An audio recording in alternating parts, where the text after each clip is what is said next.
교독하시고 마지막 절 합독하겠습니다. 그때에 아말렉이 와서 이스라엘과 르비딤에서 싸우니라. 모세가 여호수아에게 이르되 우리를 위하여 사람들을 택하여 나가서 아말렉과 싸우라. 내일 내가 하나님의 지팡이를 손에 잡고 산 꼭대기에 서리라. 여호수아가 모세의 말대로 행하여 아말렉과 싸우고 모세와 아론과 훌은 산 꼭대기에 올라가서 모세가 손을 들고 이스라엘이 이기고 손을 내리면 아말렉이 이기더니 모세의 팔이 피곤함에 그들이 돌을 가져다가 모세의 아래에 놓아 그가 그 위에 앉게 하고 아론과 훌이 한 사람은 이쪽에서 한 사람은 저쪽에서 모세의 손을 붙들어 올렸더니 그 손이 해가 지도록 내려오지 아니한지라. 여호수아가 칼날로 아말렉과 그 백성을 쳐서 무찌르니라. 여호와께서 모세에게 이르시되 이것을 책에 기록하여 기념하게 하고 여호수아의 귀에 외워 들리라. 내가 아말렉을 없이 하여 천하에서 기억도 못하게 하리라. 모세가 제단을 쌓고 그 이름을 여호와 니시라 하고 함께 보겠습니다. 이르되 여호와께서 맹세하시기를 여호와가 아말렉과 더불어 대대로 싸우리라 하셨다 하였더라. 아멘. 이스라엘 백성들은 하나님의 인도하심에 따라 르비딤에 장막을 쳤습니다. 하지만 르비딤에서 예상치 못한 어려움을 만나게 됩니다. 먼저 찾아온 어려움은 마실 물에 대한 어려움이었습니다. 광야에서 물이 없다라는 것은 생존에 있어서 치명적인 위협이었습니다. 이러한 상황에 처하게 되자 백성들은 모세를 향해 원망을 퍼붓습니다. 그 원망이 얼마나 컸는지 모세는 자신의 생명의 위협이 느껴질 정도였습니다. 그래서 모세는 하나님 앞에 나아가 기도합니다. 내가 이 백성에게 어떻게 합니까? 하나님 이거 어떻게 해야 됩니까? 이렇게 기도를 드리죠. 하나님께서는 모세에게 지팡이를 들고 반석을 치라고 말씀하셨고 모세가 그대로 행하자 물이 나와 백성들의 목마름을 해소하는 그런 일이 벌어졌습니다.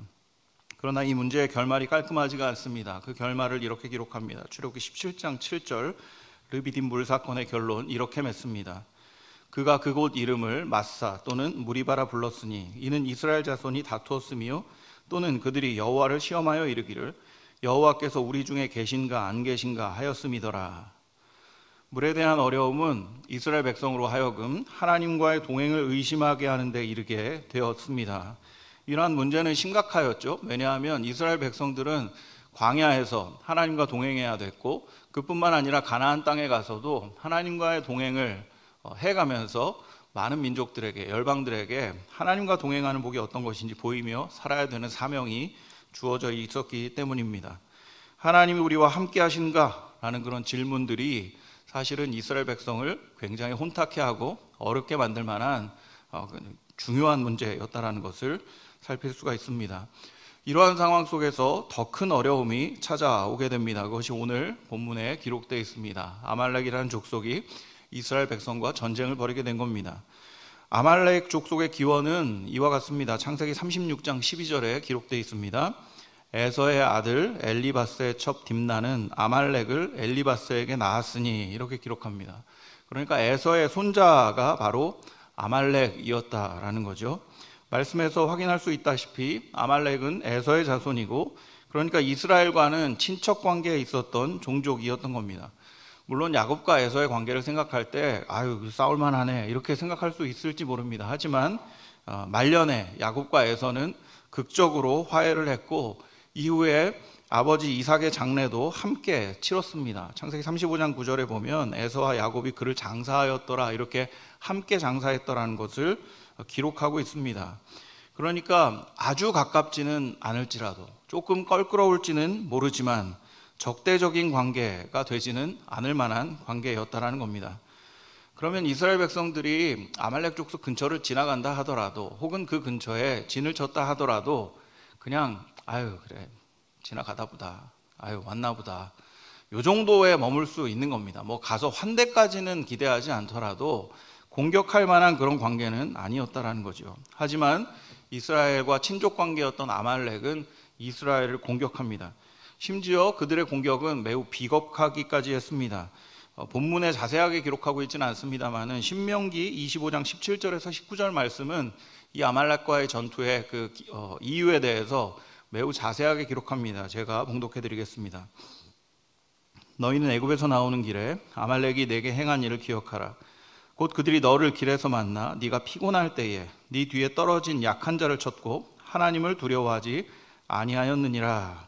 그러므로 네 하나님 여호와께서 내게 기업으로 주어 차지하게 하시는 땅에서 내 하나님 여호와께서 사방에 있는 모든 적군으로부터 내게 안식을 주실 때에 너는 천하에서 아말렉에 대한 기억을 지워버리라. 너는 잊지 말지니라. 이렇게 기록합니다. 아말렉 족속은 이스라엘의 대열에 뒤로 떨어진 힘없고 약한 자들을 쳤습니다. 사실 이스라엘 백성들이 무슨 군사력이 있겠습니까? 애굽에서 도망 나왔고 변변한 무기도 없었을 것이고 장막 치고 자는 그런 존재들인데 특별한 군대 조직도 없었을 것이 분명합니다. 그러니까 사실 아말렉이 이스라엘 백성들을 공격한다면은 정면 공격해도 승산이 매우 높은 겁니다. 그런데 어떻게 공격을 했다고요? 뒤에 떨어진 자들, 전혀 공격할 수 없는 그런 자들을 주로 아마도 어린 아이들이나 여인들이 포함되었을, 노인들이 포함되었을 그 대열을 공격했다라는 것입니다. 하나님께서는 그 부분에 대해서 매우 분노하셨고 그래서 결국 아말렉 족속과 끊임없이 싸울 것을, 영원히 싸울 것을, 그리고 그들을 진멸할 것에 대해서 말씀하신 것입니다. 이스라엘 백성 입장에서는 물 때문에 이 어려움을 겪은 게 바로 엊그제인데 이게 외부의 적까지 공격을 하니까 사실 그 불안과 원망과 분노는 더욱 커질 만한 상황이었습니다. 불행 중 다행이죠. 바로 앞에서 공격을 해오니까 일단은 싸워야 되지 않겠습니까? 그렇기 때문에 바로 하나님 앞에 불만을 표하지 않았을 뿐이지 그들의 마음속에 하나님을 향한 불신과 불만은 매우 커질 만한 상황이었다라는 거죠. 물에 대한 불만도 커졌는데 이제 외부의 적까지 공격을 하고 약한 자들이 어려움을 당하는 것을 보니 얼마나 분노가 커질 만한 상황이었겠습니까? 아마도 그들 마음속에 하나님은 우리와 함께하지 않는 게 분명해요. 하나님 우리를 여기다 끌어다가 이 사람들한테 그냥 죽게 만들려고 했던 게 분명해. 하나님의 계획은 악해. 이런 마음을 가질 법한 그런 상황이었습니다. 어찌되었든 그들이 그런 불만을 표현하지는 못했고 당장 눈앞에 있는 적들과 싸워야 했습니다. 먼저 눈앞에 있는 적들과 싸우기 위해 모세는 여호수아에게 싸울 것을 명령합니다. 오늘 본문 9절 상반절 말씀, 모세가 여호수아에게 이르되 우리를 위하여 사람들을 택하여 나가서 아말렉과 싸우라, 이렇게 이야기합니다. 그리고 여호수아는 충실하게 그 말씀에 순종해서 최선을 다해 싸움을 싸웁니다. 또한 이미 많은 성도님들 아시는 것처럼 이 싸움에는 좀 특징이 있었습니다. 그것은 모세가 손을 들면 이기고 손을 내리면 아말렉이 이기는 그런 상황이 벌어진 거죠. 그래서 이 싸움을 이렇게 들여다보던 함께 올라갔던 아론과 훌이 모세의 팔이 떨어지지 않도록 받치는 일이 벌어지게 됩니다. 그의 팔이 떨어지니까 밀리는 것을 보게 되었거든요. 승리를 하기 위해서 그의 팔을 받칩니다. 11절 12절, 모세가 손을 들면 이스라엘이 이기고 손을 내리면 아말렉이 이기더니 모세의 팔이 피곤함에 그들이 돌을 가져다가 모세의 아래에 놓아 그가 그 위에 앉게 하고 아론과 훌이 한 사람은 이쪽에서 한 사람은 저쪽에서 모세의 손을 붙들어 올렸더니 그 손이 해가 지도록 내려오지 아니한지라. 긴 시간 동안의 싸움 때문에 모세도 피로하였고 팔이 자꾸 내려가게 되었습니다. 아론과 훌이 그들을 바치게 되었고 결국 이스라엘 백성은 승리합니다. 13절 말씀, 이 싸움의 결과를 이렇게 기록합니다. 여호수아가 칼날로 아말렉과 그 백성을 쳐서 무찌르니라. 13절만 보면, 그리고 이 스토리를 그냥 쭉 훑어 읽다 보면 이 싸움에서 제일 공이 많은 사람은 여호수아처럼 보이기도 합니다.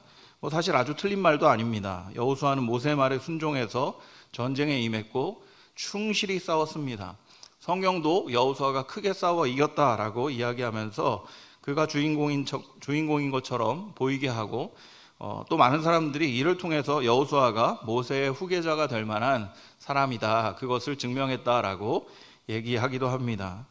어떤 사람들은 이 전쟁의 승리의 요인은 아론과 훌이라고 이야기하기도 합니다. 틀린 말이 아닙니다. 그들이 없었다면 모세가 팔을 계속 들지 못하고 있었을 거고 나이도 많으니까 50견이 있었을 수도 있겠죠. 매우 힘들었던 그 모세를 바치고 있었기 때문에 그들이 이 승리의 핵심적인 존재다라고 이야기하기도 합니다. 하지만 우리들이 너무나 잘 아는 것처럼 이 싸움에서 핵심적인 역할을 한 존재, 그리고 이들에게 승리를 가져다 준 분은 바로 하나님이시라는 것을 명확히 우리는 알고 있습니다.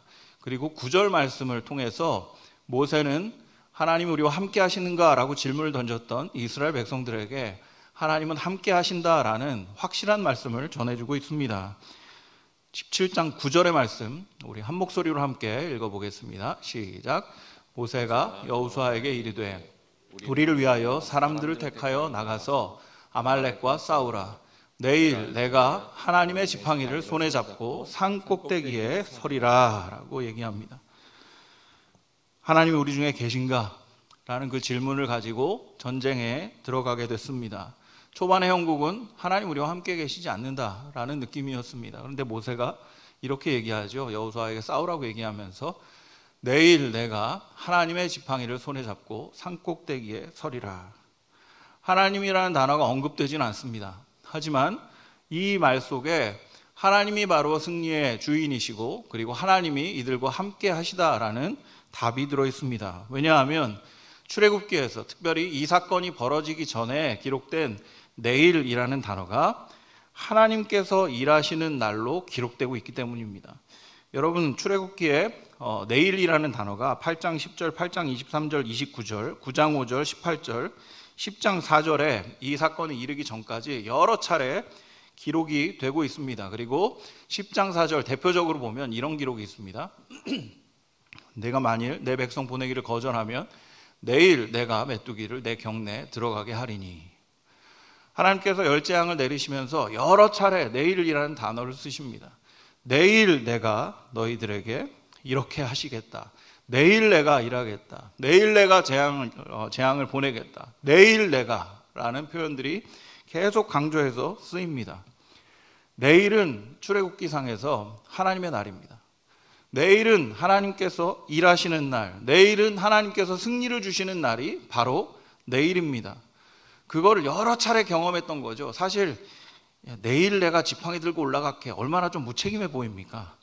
지금 당장 급해 죽겠는데, 지금 당장 이들이 우리의 생명을 위협하는데 내가 당장 지팡이 들고 올라갈게, 걱정하지 말고 싸워, 이렇게 얘기해도 뭐 시원치 않은 상황 아닙니까? 그런데 모세가 내일을 언급합니다. 왜요? 이스라엘 백성들은 지금까지 수많은 내일을 경험했습니다. 내일 하나님께서 일하실 거야. 그러면 내일 하나님께서 역사하셨습니다. 내일 이런 일이 벌어질 거야. 그러면 내일 하나님께서 여전히 동일하게 그 모양을 보여주셨단 말입니다. 내일이라는 표현이 미래적인 표현처럼 보이지만 실은 이곳에서 모세가 이야기하는 내일은 이미 경험했던 내일을 떠올리라는 것입니다. 수많은 내일을 이미 경험했으니 하나님께서 여전히 우리의 상황을 알고 계시고 하나님께서 여전히 일하시고 하나님께서 여전히 승리케 해 주실 것이다라는 확신이 9절 가운데 담겨 있게 있다는 것을 성경은 우리에게 이야기해 주고 있는 것입니다. 사랑하는 여러분, 우리도 이스라엘 백성처럼 어려움들이 찾아올 때 동일한 질문을 던지지 않습니까?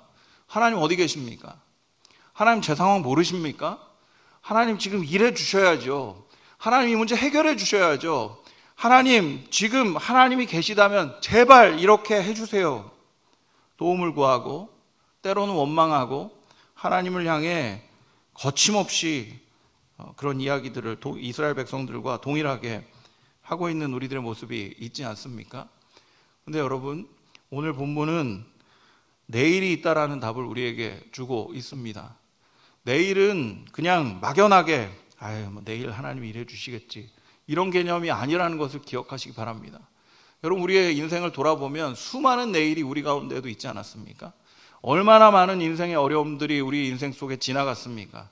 여기 보니까 제가 제일 어린데 저도 제 인생 속에서 하나님이 얼마나 많이 역사하셨는지 얼마든지 이야기할 수 있고 간증할 수 있습니다. 하나님 그렇게 하셨습니다. 그런데 또 문제가 찾아오면 우리는 수많은 내일을 경험했음에도 불구하고 불만합니다. 하나님 없는 것처럼 느낍니다. 그래서 오늘 동일하게 말씀하십니다. 내일에 하나님이 있다고. 하나님은 내일 일하시는 분이라고. 너의 인생 속에서 수많은 내일을 경험케 하셨던 그 하나님이 너에게 내일을 허락하실 것이다 라고 이야기를 합니다. 얼마 전에 고영민 선교사님, 필리핀 보홀에서 사역하고 계시는 고영민 선교사님 만나서 함께 교제할 기회를 얻었습니다. 담임 목사님과 또 우리 섬기는 전도회 회장님과 함께 만났는데, 선교사님 말씀 중에 이런 얘기가 제일 기억에 남았습니다. 23년 동안 정말 고생을 많이 하셨거든요. 그런데 제일 처음에 보홀에 자기가 들어갔을 때는 혼자 있으니까 몰랐는데 이후에 들어오시는 선교사님 보니까 차도 있고 집도 있고 자기보다 훨씬 넉넉하더라는 겁니다. 그래서 하나님 앞에 불만했대요. 하나님, 왜 저는 그런 거 안 주세요? 저도 차도 필요하고 집도 필요한데. 그런데 여전히 안 주시더라는 거죠. 그런데 나중에 와서 보니까 하나님이 그걸 통해 풍성한 언어를 주셨다라는 것을 경험하게 됐다라는 거죠. 그 언어가 얼마나 중요한지요. 다른 분들은 영어로 선교하니까 그렇게 깊숙이 침투하지 못합니다. 그런데 고영민 선교사님은 현지어를 너무 어려워서 그 현지 사람들과 굴르다 보니까 아주 능숙하게 마치 현지인처럼 현지어를 합니다. 그래서 복음을 너무나 활발하게 너무나 열정적으로 전하고 있는 그런 모습을 가지고 계십니다. 그런데 그분이 그렇게 얘기하시는 거죠. 하나님 어려움 주셔가지고 참 힘들었는데 사실은 하나님께서 놀랍게 역사하고 있었다라고요. 우리는 내일의 하나님을 바라보지만 이미 오늘 오셔서 일을 하시고 우리에게 내일을 주시는 하나님이 있다는 것을 고영민 선교사님의 이야기를 통해서도 확인할 수 있습니다. 사랑하는 여러분, 오늘 주님 앞에 어떤 기도를 하러 오셨습니까? 어떤 도움을 구하기 위해 오셨습니까? 오늘 말씀에 의지해서 내일의 하나님을 바라보시기 바랍니다. 우리 삶 가운데 수많은 내일을 허락하셨던 그 하나님이 동일한 내일을 허락해 주실 것입니다. 오늘도 주님을 소망하고 내일을 주실 그 주님을 기대하는 우리 모두가 되기를 주님의 이름으로 축원드립니다. 기도하겠습니다.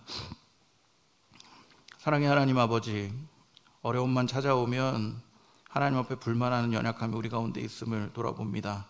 그러나 하나님, 우리의 인생을 돌아보면 하나님께서 우리의 상황을 너무나 잘 아셨고 그러하기에 가장 좋은 방식으로 우리를 인도하셨다는 것을 고백할 수밖에 없음도 또한 돌아보게 됩니다. 수많은 내일을 주셨지만 그 내일을 주실 하나님을 의지하지 못하고 하나님이 함께 하시지 않는다라고 원망했던 이스라엘 백성이 바로 우리의 모습이었던 것을 오늘 말씀을 통해 돌아봅니다. 하나님, 우리의 연약함을 채율하여 주시고 우리가 힘들고 어려울 때마다 우리의 삶 속에 수많은 내일을 주셨던 그 하나님을 기억하게 하시고 오히려 어려움 속에 내일을 준비하시는 하나님, 내일을 우리에게 허락하셨던 그 하나님을 더욱 신뢰하고 믿고 의지하고 이 순간에도 동행하시는 하나님을 바라볼 수 있도록 은혜 주셔서 힘있게 하루를 또 힘있게 우리의 삶을 주님께 올려드리는 우리 모두가 될 수 있도록 은혜를 더하여 주시옵소서. 오늘도 함께해 주실 줄 믿사오며 예수님의 이름으로 기도드립니다. 아멘.